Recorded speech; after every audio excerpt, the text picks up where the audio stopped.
Donc je vais vous poser quelques questions. Donc quels changements vous ont le plus marqué à partir de l'arrivée au pouvoir de Hitler? Avec Hitler, bien sûr, tout a changé en Allemagne. Ouais. Avant, quand un student arrive en classe, bon, bonjour, bonjour, asseyez-vous.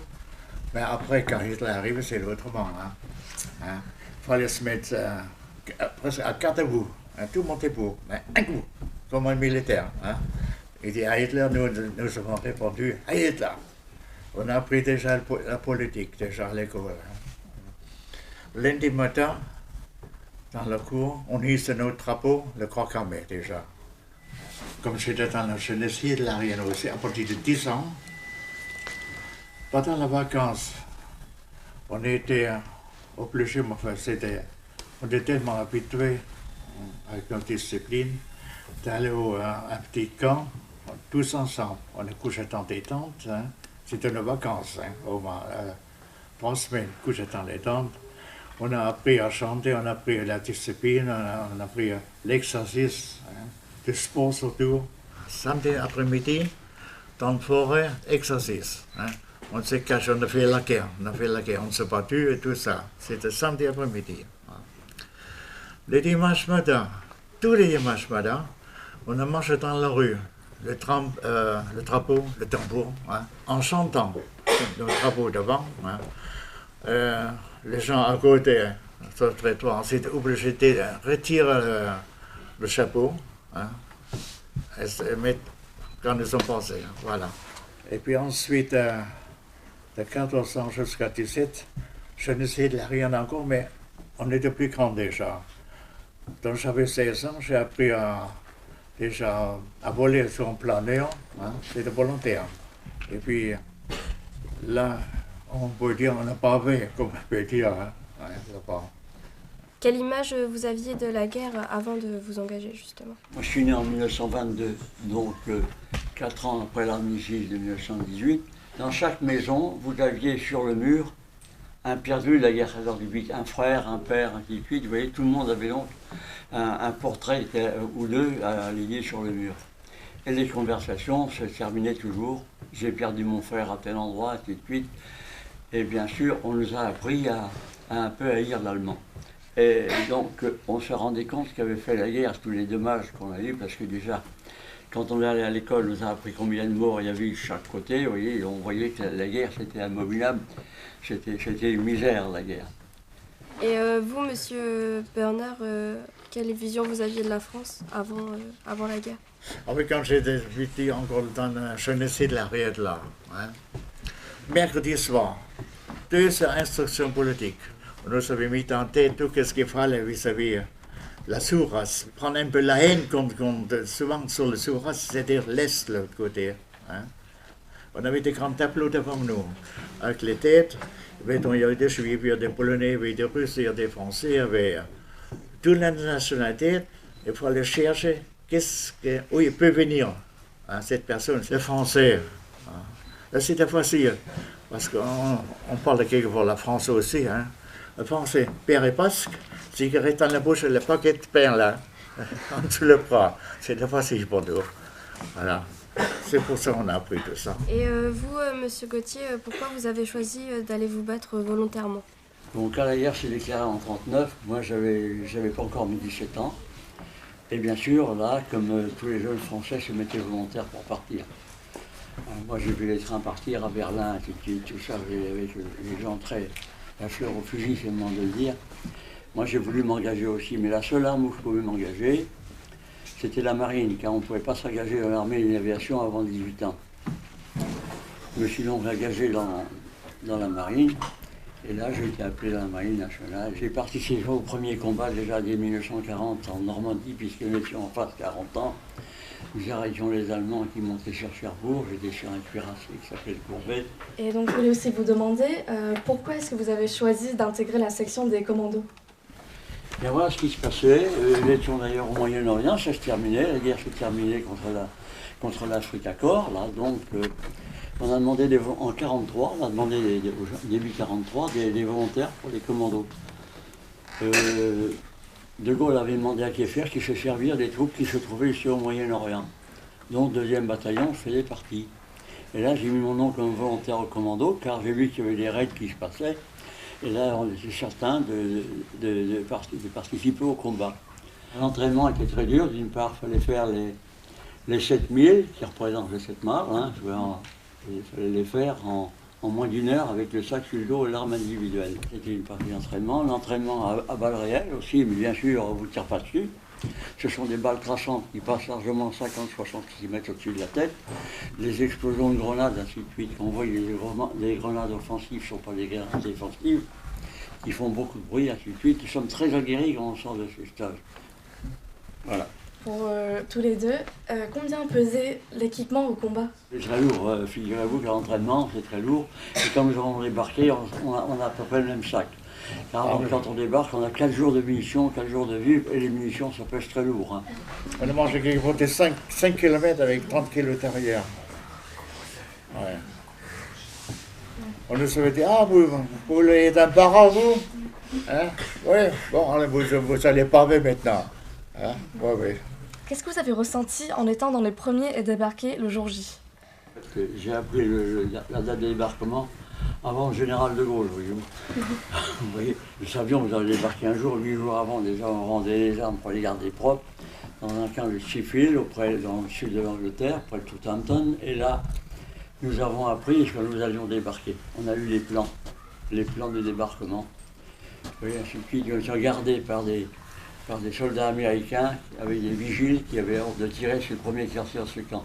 Interdiction de donner le nom de code à nos camarades, parce que nous, on avait reconnu la France. Par moi, les Havrais qui étaient parmi nous avaient reconnu les berges de l'Orne, on pensait bien à la baie de Seine, et on dit, voilà, on débarque à Ouistreham.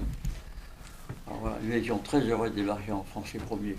Pour rien vous cacher, on venait libérer notre pays, qu'on avait, pour la plupart d'entre nous, quitté la France 4 ans plus tôt. Bien, vous savez, on était tellement entraînés que pour nous, c'était un jour d'entraînement, excepté bien sûr les résultats sur la plage et les différents, parce qu'on faisait comme entraînement, mais enfin, nous étions très motivés, hein, on rentrait chez nous. Hein. Les Anglais, on avait assez de la guerre, avec la même motivation. Je ne pourrais pas parler des Américains, car je ne sais pas ce qui s'est passé dans leur coin, mais en ce qui nous concerne, on était très motivés. Hein, et tout le monde est parti avec des sourires. Ouais. Et on n'aurait pas voulu laisser notre place à personne d'autre. Et donc, Monsieur Borner, qu'est-ce que vous avez ressenti en étant encerclé dans le chaudron de Falaise? Donc c'était le 19 août, le projet était fermé. Je rentrais juste le matin à 19, hein. On s'est fermé. On a essayé de sortir, mais dans la poche même de 3 jours, c'était vraiment terrible. Hein. Il y avait déjà 10 000 morts, hein, 3 jours. Et puis, on a essayé de sortir. Surtout nous, nos troupes d'élite, là, de parents, on était toujours obligatoirement avec les SS. Hein. SS, c'était pareil, c'est dur aussi. Hein. Hein. Quelquefois, les SS, même ils sont dit, vous tenez pas là, hein. Si vous reculez, vous n'avez pas de nous-mêmes. Hein. Ah bon. On s'est dispersé dans la poche de Falaise pendant 3 jours. Hein. C'était terrible, on était, déjà avant, on était sale comme tout, notre uniforme de chire et tout ça, frère. Et puis pour manger, c'était presque rien. Hein. Et, ben oui, on a essayé de sortir. Hein. Il y avait des Polonais à gauche, je me rappelle. Hein. Bon, il ne fallait pas être prisonnier par les Polonais parce que c'était eux vraiment contre les Allemands. Hein. Voilà, parce qu'on avait bien gris. Voilà. Hein. Et puis après, c'était les Canadiens américains. Nous, après, face les Canadiens, donc j'ai été prisonnier le 21 août à 10h30 par les Canadiens. Voilà. Mais dans le prochain volet, on marchait sur le cadavre. On marchait sur le cadavre. Quand vous voyez devant vous une tête roulée ou une chambre arrachée, des bras arrachés devant moi, c'était vraiment, c'était dur, vraiment terrible. Ouais. Affreux ça. Je ne vais jamais oublier ça. Ouais. Et donc sinon, sur un autre sujet, est-ce que vous avez pu communiquer personnellement avec la population locale pendant la guerre? Les Anglais, très méthodiques, nous envoyaient toujours des caisses de rations pour 7 personnes. et ça avait arrivé régulièrement, on n'en manquait pas. Mais malheureusement, les pertes que nous avions eues, nous ne restions plus à 16 personnes dans chaque groupe. Vous voyez, donc il nous restait des boîtes de conserve, ensuite, que nous partagions déjà avec la population civile, qui nous fournissait un peu de calvados. Et moi, je vais plus vous poser des questions sur l'après-guerre. Donc, Monsieur Borner, pourquoi avez-vous choisi de rester en France après la guerre? J'étais en France. Bon. Parce que déjà, j'ai perdu ma mère à Leipzig le 20 février 1944, un bombardement. Bon, j'ai perdu ma mère. Dans notre maison, à 5 étages, il ne reste plus rien. Mon père, il est très blessé, il est en hôpital. En plus, l'Allemagne est partagée en deux, hein, l'Ouest et l'Est. Donc, à l'Est, bien sûr, Leipzig, il y avait des Russes. Hein. Leipzig était pris en principe par les Américains, qui sont restés seulement quelques jours, et les Russes sont arrivés avec les Mongols. Hein. Et les Mongols, c'était pas, comment bien expliquer ça après, c'était pas bien. Hein. Donc, je ne voulais pas retourner à l'Est, hein, c'est pour ça que je suis resté là aussi. Hein. Mais mon père m'a écrit aussi, c'est en 1950, 49 à peu près. Hein. Si ça te plaît en France, hein, reste en France, ne viens pas tout de suite. Parce que là, avec les Russes, vraiment, c'est terrible. Hein. Ouais. Et comme ça me plaisait ici en France, je suis resté là. Voilà. Mais ça me plaît encore, bien sûr. Ouais. Vous avez oublié quelque chose, là. Il est resté en France parce qu'il a trouvé une jolie femme.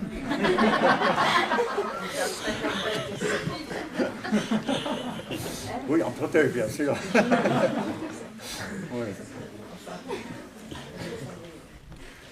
Et pour vous, Monsieur Gauthier, si ça a été le cas, pourquoi était-il difficile de rester en France après la guerre?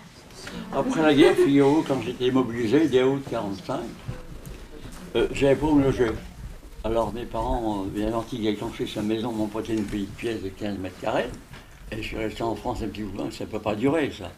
J'ai quitté la France en fin 1945 pour retourner en Angleterre, où j'ai été très bien accueilli, où on m'a logé. Les Anglais m'ont donné ce qu'on appelle la cancelasse. Vous savez, cette petite maison jumelée.